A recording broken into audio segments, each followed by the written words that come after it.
ঐতিহাসিক স্কোরবোর্ড, এই স্কোরবোর্ডে রেকর্ড করে নাম তুলেছিলেন মোহাম্মদ আশরাফুল।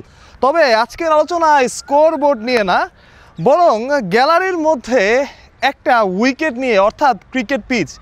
জীবনে তো আপনি অনেক কিছুই দেখেছেন, তবে কোনো ক্রিকেট মাঠের গ্যালারিতে 22 গজের পিচ দেখেছেন? হয়তো বা দেখেননি। আমি প্রথমবার দেখলাম। শ্রীলঙ্কার সিংহলীজ স্পোর্টস ক্লাবের এই মাঠটার গ্রিন গ্যালারিতে আছে একটা ক্রিকেট পিচ, যে পিচে চাইলে আপনি ক্রিকেট খেলতে পারবেন।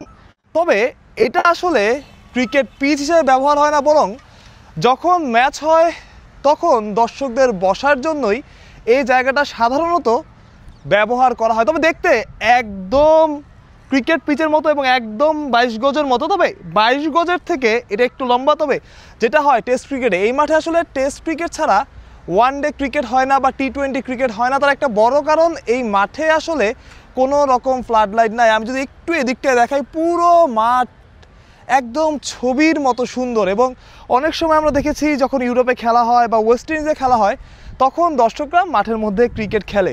চাইলে যারা খেলা দেখতে এখানে আসবে তারাও কিন্তু এখানে ক্রিকেটটা খেলতে পারে। তবে এটা মনে রাখতে হবে, যদি পুরো উইকেটটা তারা ব্যবহার করতে চায়, এটা আসলে 22 গজের থেকেও খানিকটা বড় হবে।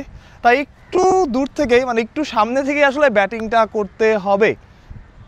সিংহলীজ স্পোর্টস ক্লাবের ইতিহাস অনেক দিনের, প্রায় 125 বছরের। এই 125 বছরে অনেক কিছু বদলেছে এই মাঠে অনেক টেস্ট ম্যাচ হয়েছে। আশরাফুল সর্বকনিষ্ঠ টেস্ট সেঞ্চুরিয়ান ছিলেন এবং এই মাঠটাতেই কিন্তু মুত্তিয়া মুরলীধরনকে বেধড়ক মেরে আশরাফুল এই সেঞ্চুরিটা করেছিলেন। তবে মুরলীধরনের ইতিহাস কিন্তু আরও দৃঢ়। বাংলাদেশের বিপক্ষে 4টা ইনিংস মুরলীধরন এই মাঠে বোলিং করেছেন, 19 উইকেট নিয়েছেন, 5-5-5-4, অর্থাৎ স্পিনটা কিন্তু এখানে বেশ ভালোই ধরে।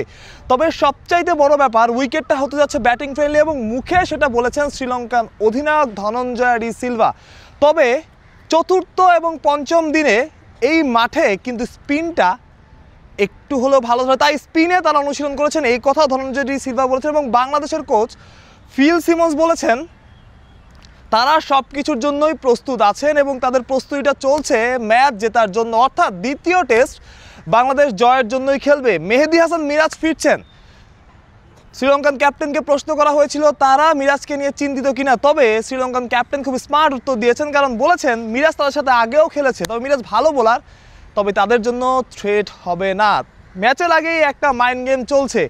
সেই ম্যাচটা আপনি যদি মাঠে এসে দেখতে চান, যারা বাংলাদেশি ভক্ত শ্রীলঙ্কায় আছেন তারা দেখতে পারেন এবং এই গ্রিন গ্যালারিতে আসলে আপনি বসতে পারেন, একটা ব্যাট নিয়ে আসতে পারেন, একটা বলও আপনার হাতে থাকতে পারে।